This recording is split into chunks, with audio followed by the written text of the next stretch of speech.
පුංචි පැටියෙකුට අමතර ආහාර ලබා දෙන්නේ අපි මාස 6 සම්පූර්ණ වුණාට පස්සේ. එතකන් මේ පුංචි පැටියට දෙන්නේ මව් කිරි, අම්මගේ කිරි විතරමයි. ඉතින් මාස 6 සම්පූර්ණ වුණාට පස්සේ පුංචි පැටියට භාගයට භාගයක් කිරි වලින් පෝෂණයේ භාගයයි අමතර ආහාර වලින් පෝෂණයේ භාගයයි ලබා දෙන්න ඕනේ.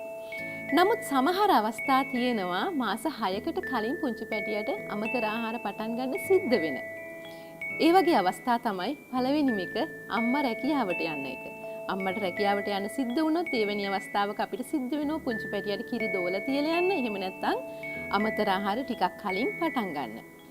අනිත් කාරණාව තමයි පුංචි පැටියට අම්මගෙන් වෙන් වෙලා ටිකක් කාලයක් ඉන්න සිද්ධ වුණොත්. ඒ වගේ අවස්ථාවකත් අපිට සිද්ධ වෙනවා අමතර ආහාර කලින් පටන් ගන්න.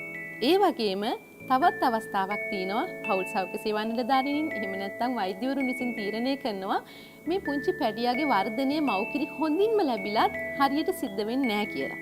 ඒක නම් තනියෙන් තීරණය කරන්න යන්න එපා. ගොඩක් වෙලාවට උපදෙස් අරන් තීරණය කරන්න පැංචාගේ බර වැඩි වෙන්නේ නැත්නම් එහෙම නැත්නම් පැංචාගේ වර්ධනයේ යම්කිසි අඩුලුහුඩුතාවයක් දැනුනොත් එවැනි අවස්ථාවක බබාට ටිකක් කලින් අපි අමතර ආහාර දෙන්න අනුමත කරනවා.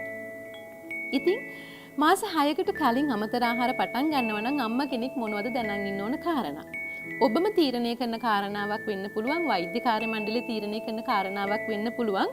කෙසේ වෙතත් මෙන්න මේ කරුණු වලට යටත් වෙන්න ඕනි පුංචි බබෙකුට අමතර ආහාර පටන් ගනිද්දී.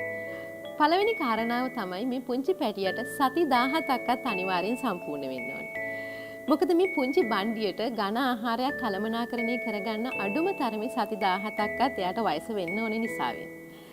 ඊළඟ කාරණාව තමයි චූටි පැටිය හොඳට ඔලුව උස්සන්න පුළුවන් වෙන්න ඕනේ. අඩුම තරමේ ආධාරයක් ඇතුව හරි වාඩි වෙලා ඉන්න පුළුවන් වෙන්න ඕනේ. ඊළඟට යමක් එයාට අතට දුන්නම ඒක කටට යොමු කරන්න හැකියාව තියෙන්න ඕනේ. කළමනාකරණ හැකියාවක් ඒක. ඒ හැකියාව තියෙන්න ඕනේ. ඊළඟට වැඩි හිටියෙක් කෑම ගන්නකොට පොඩ්ඩක් එයා කෑම එක දිහා බලලා පොඩ්ඩක් තලු මරන ගතියක් තියෙන්න ඕනේ. මොකද මෙයා කෑමක් කියලා හඳුන ගන්න ඕනේ. ඊළඟ එක තමයි සැපීම හා සම්බන්ධ පේශි ක්‍රියා කරනවා කියලා අම්මට දැනෙන්න ඕනේ. ඒක අපිට දැනගන්න පුළුවන්. බබාට සමහර දේවල් කටට දුන්නාම එයා හපනවා වගේ එකක් කරනවා. ඉතින් ඒ වගේ හැපීම සම්බන්ධ පේශි ක්‍රියා කරනවා කියලා අපිට තේරෙන්න ඕනේ.